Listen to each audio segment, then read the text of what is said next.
Francis, ayer y hoy,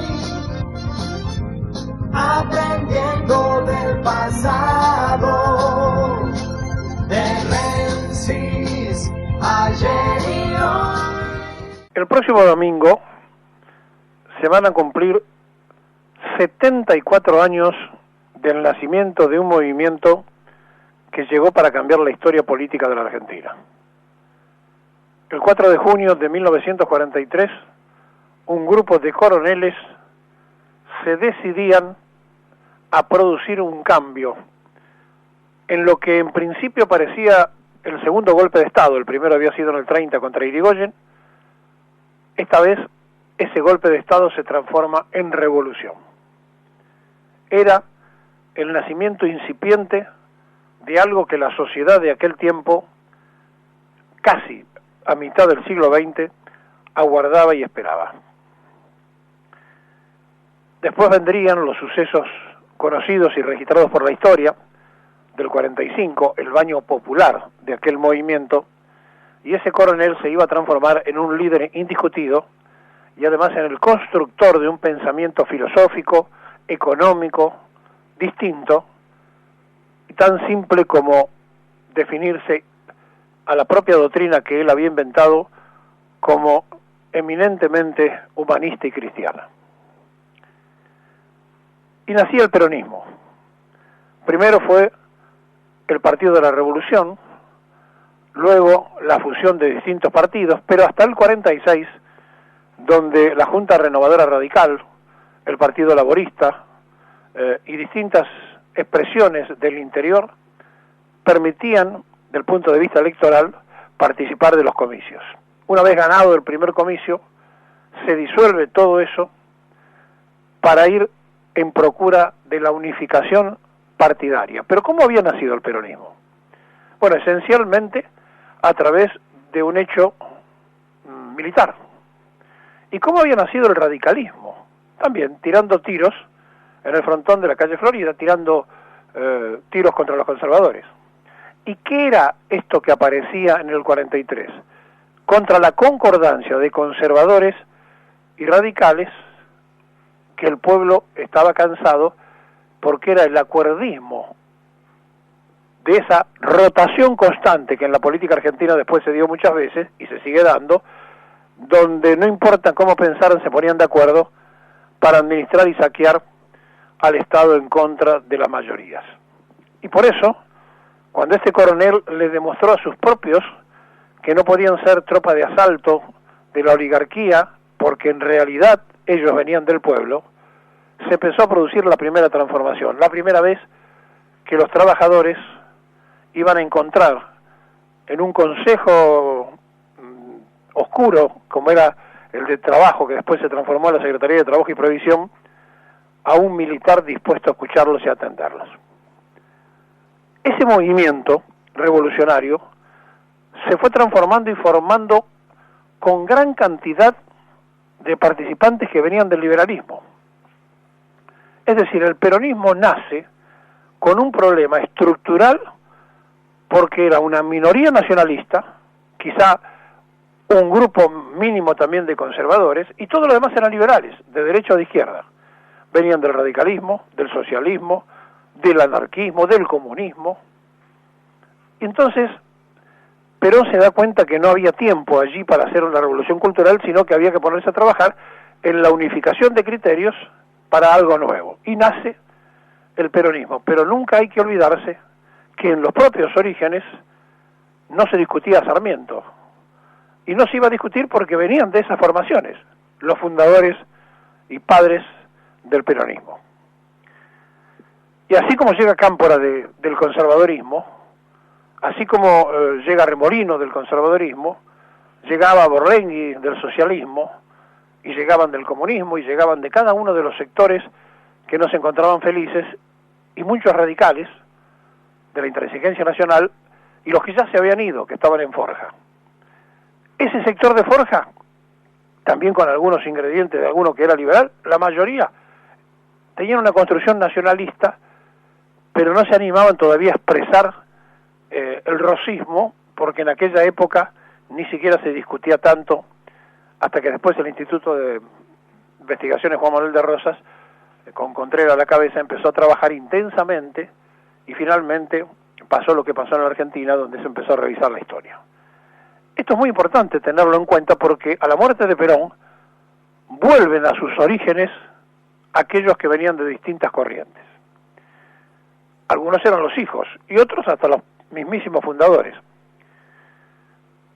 Y esto viene a cuento porque el peronismo utiliza al partido político no como construcción central, como lo puede hacer la izquierda, por ejemplo, sino que el partido para el peronismo es una herramienta electoral, porque es un movimiento.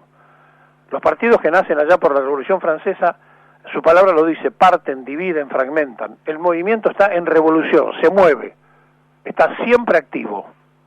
Bueno, esta construcción llevó a que durante los años de proscripción se utilizaran cualquier nombre, Unión Popular, otra vez el Partido Laborista, Tres Banderas, el Partido Blanco, todo servía para una expresión política. En 1972, cuando la dictadura de Lanuse ya no aguantaba más por la presión que había, y se convoca a comicios, se funda el Partido Justicialista. Digo esto porque hay que tener muy en claro todo para saber quiénes somos, de dónde venimos y a dónde vamos. Y Perón nunca estuvo afiliado al Partido Justicialista. La última afiliación política de Perón fue al Partido Peronista, que por supuesto fue disuelto en 1955.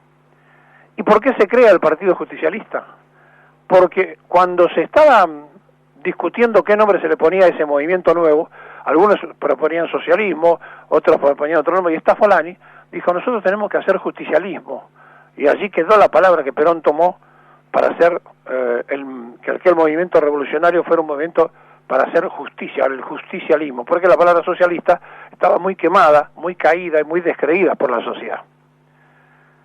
Y entonces nace con ese nombre, pero nunca había sido instituido como partido político. Lanuse saca un decreto que prohibía el uso de la palabra nacional, argentino o apellidos de personas, porque no querían que apareciera la palabra Perón, porque se imaginan ustedes que arrasaba. Y así entonces se le da vida a la construcción del PJ, Partido Justicialista. Por lo tanto, la fundación del Partido Justicialista es de 1972. Salvo, esto es dramático, pero es así, salvo la elección que Menem Duhalde le ganan a Cafiero de la Sota, todo lo demás fueron frustraciones en las internas donde los que tenían la lapicera nunca dejaron expresarse a los afiliados. Siempre hubo excusas.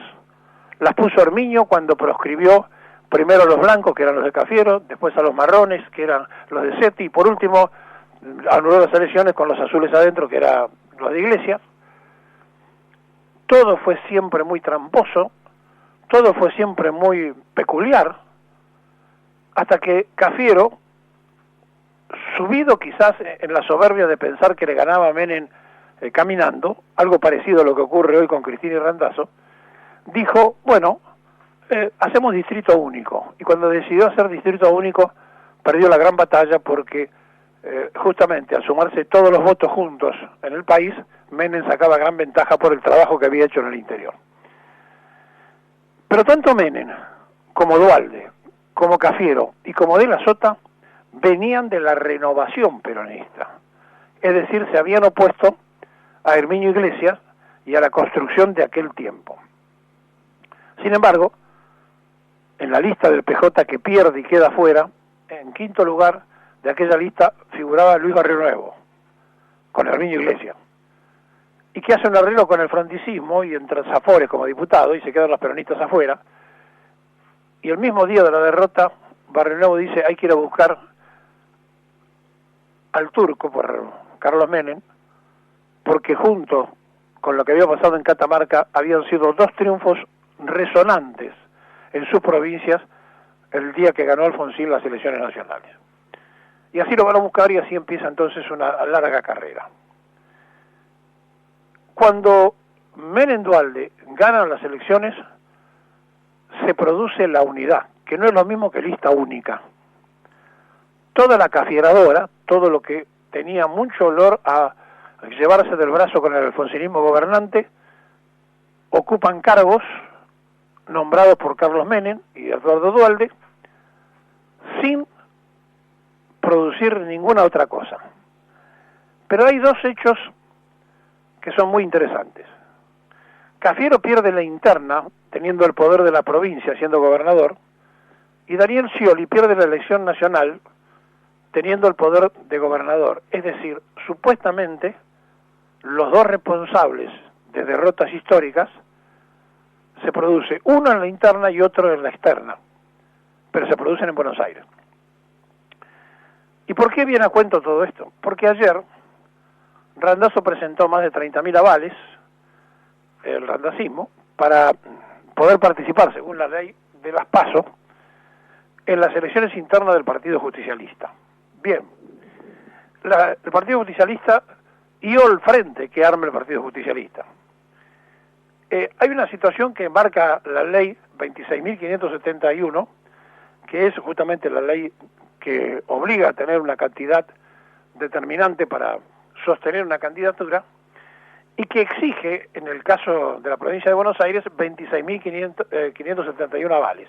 Bueno, llevaron más de 30.000 y dicen que tienen preparados 100.000. Por lo tanto, están dispuestos a competir. Es decir, tienen que pasar por la aprobación de la Junta Electoral del partido. Pero además de la Junta Electoral del partido, siempre está la certeza y la seguridad de la Cámara Nacional Electoral, porque todo esto está en computadoras y está demostrado. ¿Cómo se consiguen los avales? Con los datos personales, la fotocopia del documento y demás, por lo cual todo lo presentado tiene varios controles. A partir de los controles que hizo el propio randacismo para evitar que haya problemas con los documentos y demás, ahora lo tiene que hacer la Junta Electoral. Bien. ¿Y quiénes integran la Junta Electoral del derrotado Partido Justicialista, que perdió 70 municipios de la provincia de Buenos Aires? Es decir, ¿quiénes son los mariscales de la derrota, al decir del peronismo, que deben decidir si todo está bien? Pero si ellos deciden que todo está mal, o encuentran algún pero, van a tener después que reconocerlo, porque la injusticia electoral le va a dar seguramente la certeza al randacismo. Bien. Digo esto para que nadie especule si lo van a aprobar o no lo van a aprobar. Lo van a tener que aprobar. La integran esta junta de 3 de febrero Hugo Curto, que fuera varias veces intendente en nombre de la UOM, Verónica Magario, la actual intendenta de La Matanza, Susana Gordillo, una ex concejal de La Plata, después está De Jesús, el intendente del municipio urbano de La Costa.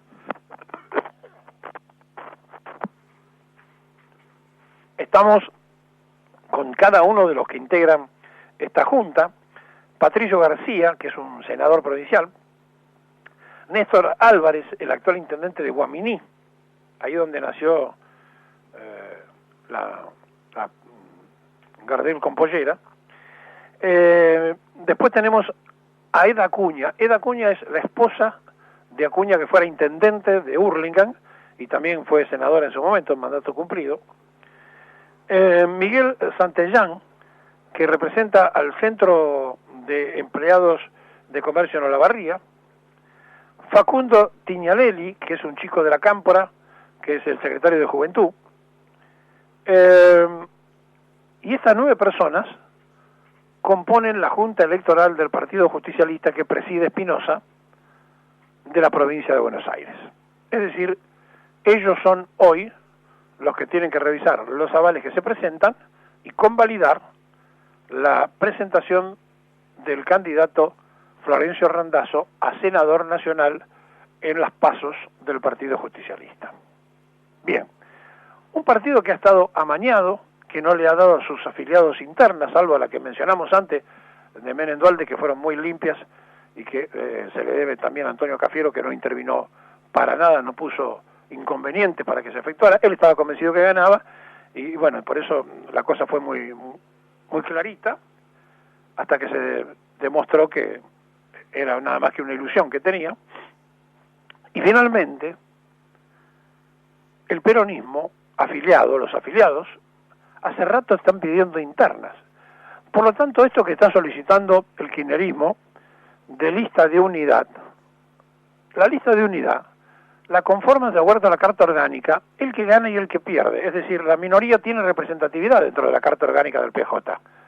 Por lo tanto, no quieren lista de unidad, lo que quieren es lista única, que es otra cosa.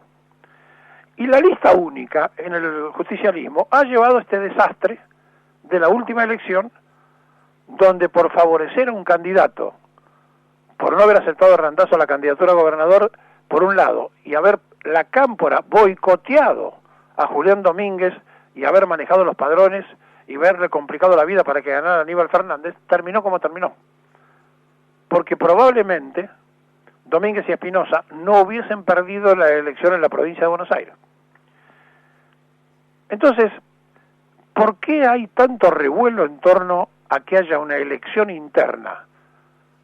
Que se presente Cristina, si seguramente Cristina se presenta, ganará la interna, que presente los avales la Cámpora o los kirchneristas que están allí convencidos que esto tiene que ser así, y discutan como corresponde, y el que gana conduce y lleva a los candidatos, y el que pierde va atrás a colaborar, porque eso es lo que significa la unidad.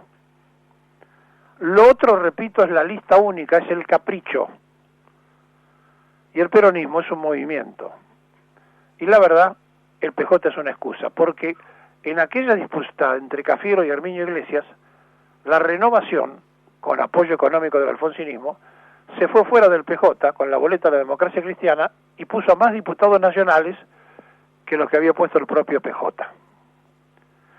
El domingo se cumplen 74 años del nacimiento del peronismo.